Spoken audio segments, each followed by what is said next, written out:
Sehingga pada kesempatan ini penting untuk kita coba bahas tentang kriteria waktu subuh. Bapak Ibu sekalian yang dimuliakan Allah, kalau kita lihat keterangan dari kitab-kitab klasik atau kitab-kitab Turos atau kitab-kitab kuning, pada dasarnya ulama menyepakati bahwa awal waktu sholat subuh adalah saat terbit fajar shodiq. Hanya saja di situ ada perbedaan di kalangan para ulama dan juga di kalangan umat Islam tentang kriteria awal waktu subuh. Misalnya di Indonesia, di negara kita, kriteria awal waktu subuh itu ditentukan yaitu minus 80 minus 20 derajat. Ini di Indonesia. Kemudian kalau kita lihat di Mesir itu minus 19,5 derajat. Meskipun Mesir ini agak siang dibanding Indonesia. Kemudian di negara-negara yang lain juga berbeda. Sehingga isu kriteria waktu subuh ini pernah menjadi perdebatan. Tidak hanya di Indonesia, kemudian Muhammadiyah membahasnya secara khusus di Munas Tarjih ke-31 di Universitas Muhammadiyah Gresik kemarin. Tetapi ini pada dasarnya merupakan isu global.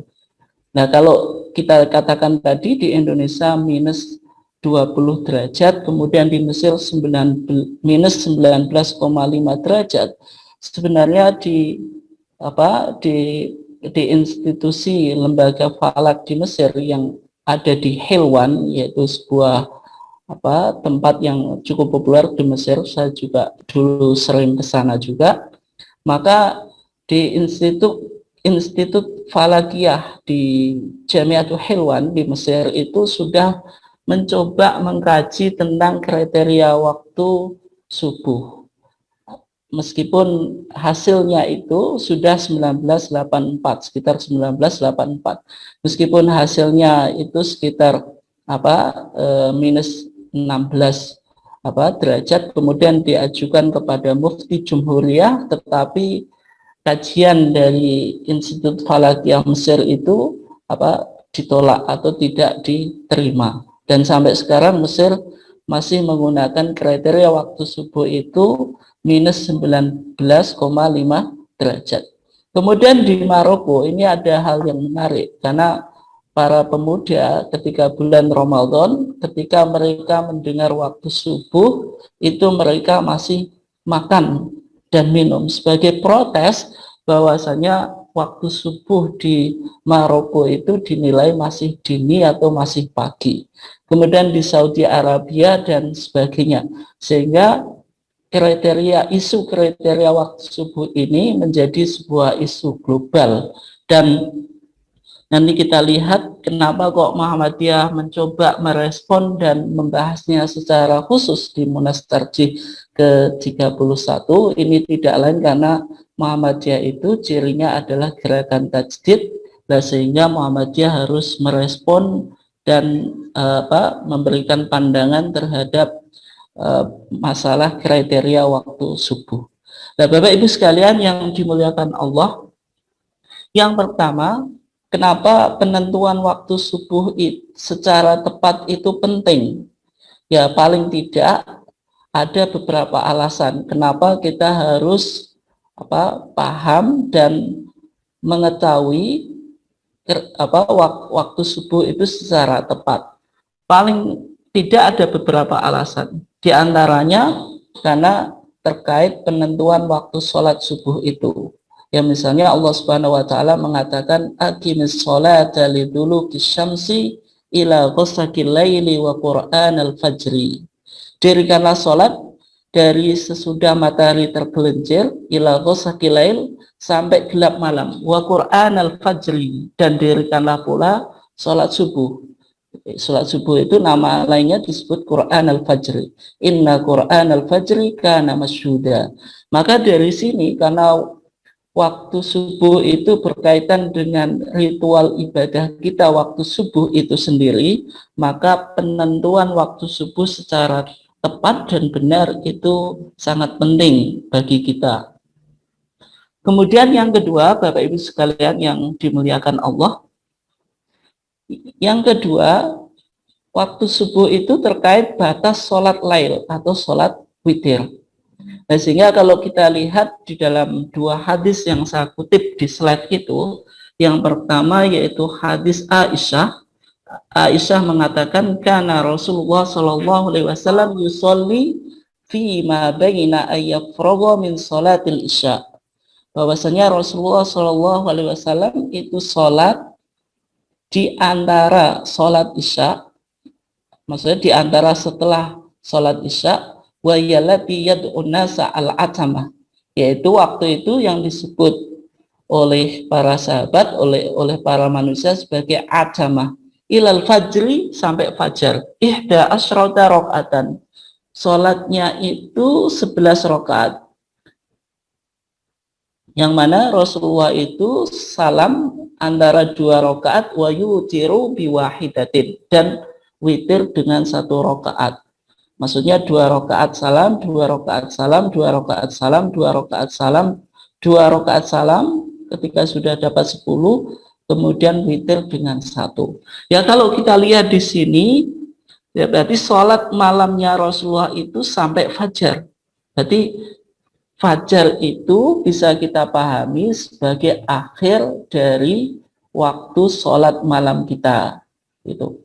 Kemudian yang kedua, kalau kita lihat di hadis yang kedua, yaitu hadis yang diriwayatkan oleh sahabat Kharijah ibn Hudzafah, bahwasanya dia mengatakan, hadisnya panjang, saya langsung poinnya saja.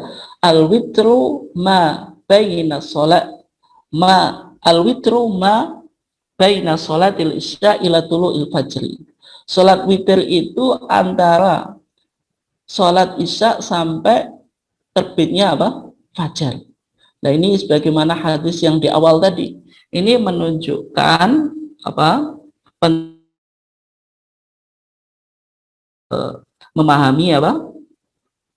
Memahami waktu subuh itu. Karena waktu subuh itu yaitu waktu berakhirnya apa? Sholat lail kita. Bapak Ibu sekalian yang dimuliakan Allah, kemudian yang ketiga, kenapa mengkaji waktu subuh secara tepat itu penting? Yang ketiga alasannya karena terkait penentuan awal mulai berpuasa dan akhir makan sahur. Nah, sebagaimana ayat yang sudah kita baca tadi, wa kullu washrabu hatta yatabayyana lakumul khaytul abyadu minal khaytil aswadi minal fajr. Ini menunjukkan bahwasanya start mulainya kita menjalankan ibadah puasa itu ketika apa? Ketika sudah terbit fajar. Kemudian juga ketika sudah terbit fajar, berarti itu berakhirnya makan sahur kita. Sehingga dari kurang lebih ada 3, meskipun ada masih banyak alasan yang lain. Nah, dari situ Majelis Tarjih menganggap penting untuk melakukan kajian ulang terhadap kriteria awal waktu subuh. Sehingga di Munas Tarjih yang kemarin, yaitu Munas Tarjih ke-31 di Gresik, di Universitas Muhammadiyah Gresik, maka kriteria waktu subuh dari hasil Munas Tarjih menyimpulkan minus 18 derajat ketinggian matahari. Artinya apa? Artinya dari kriteria waktu subuh yang umum di Indonesia yang tadi berapa? Minus 20 derajat, yaitu berkurang menjadi minus 18 derajat. Sehingga karena terpaut 2, karena 1 derajat itu 4 menit, berarti karena terpaut 2 berarti terpaut 8 menit. Sehingga waktu subuh yang ada itu nanti kita mundur 8 menit. Nah, kenapa kok Majelis Tarjih merasa penting untuk melakukan kajian ini? Nah, sebenarnya Munas yang kemarin itu melanjutkan dari Munas yang sebelumnya, yaitu yang dulu di Munas tahun 2010, Majelis Tarjih dan Tajdid itu sudah mengamanatkan kepada 3 lembaga astronomi Muhammadiyah agar meninjau kembali awal waktu subuh. Ya, karena berbagai macam persoalan yang sudah kita bahas di awal tadi. Sehingga ketika itu Majelis Tarjih menunjuk 3 lembaga untuk melakukan kajian dan observasi fajar. Yang pertama menunjuk Observatorium Ilmu Falak OIF Universitas Muhammadiyah Sumatera Utara atau UNSU. Kemudian yang kedua Pusat Studi Astronomi Pastron Universitas Ahmad Dahlan UAD.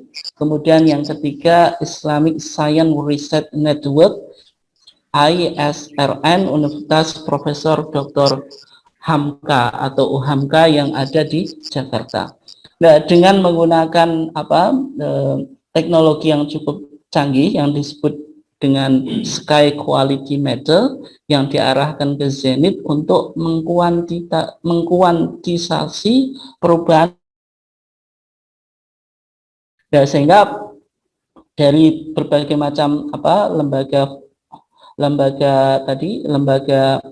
falak yang atau lembaga astronomi di Universitas Muhammadiyah tadi, kemudian masukan-masukan dari beberapa lembaga riset di luar Muhammadiyah juga, sehingga ketika itu Munas Tarjih yang ke-31 memutuskan bahwa awal waktu subuh adalah pada ketinggian matahari berada di minus 18 derajat.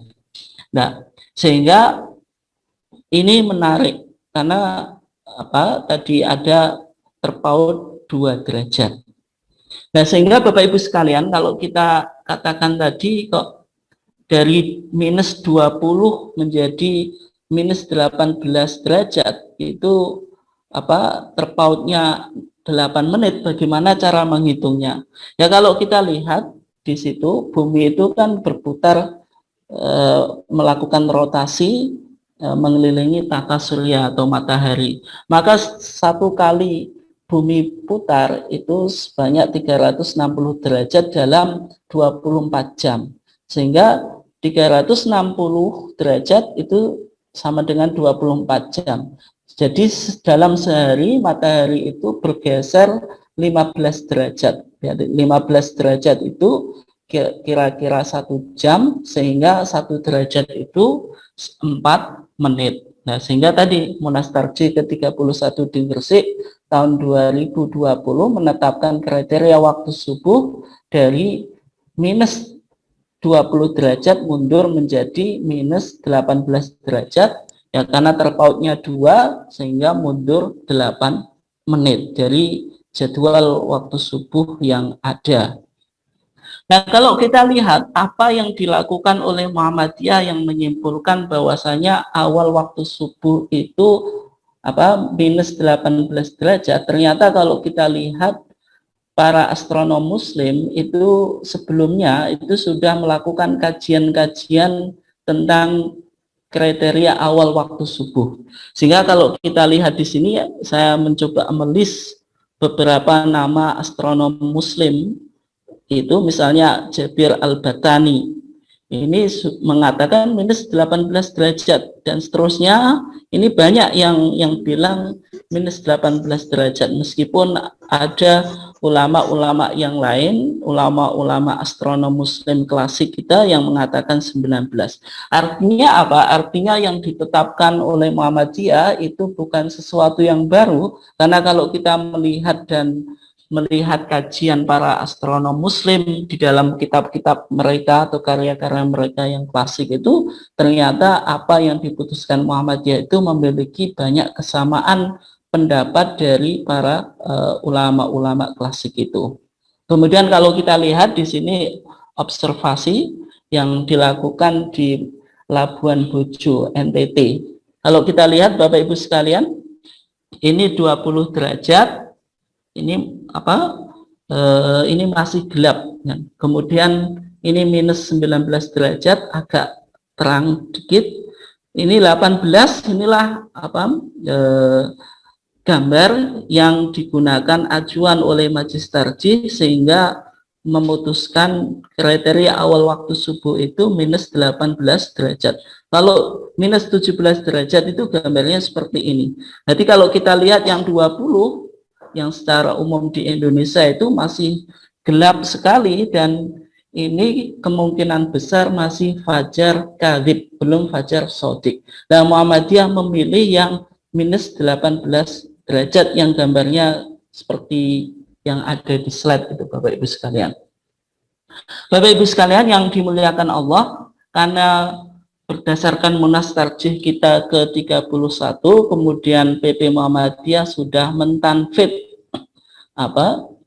kajian Majelis Tarjih tersebut, sehingga kalau sudah ditanfid berarti menjadi putusan resmi Muhammadiyah dan harus diimplementasikan di dalam institusi-institusi kita, di masjid, di musola dan sebagainya, sehingga itu memberikan perubahan terhadap jadwal imsakiyah yang umum.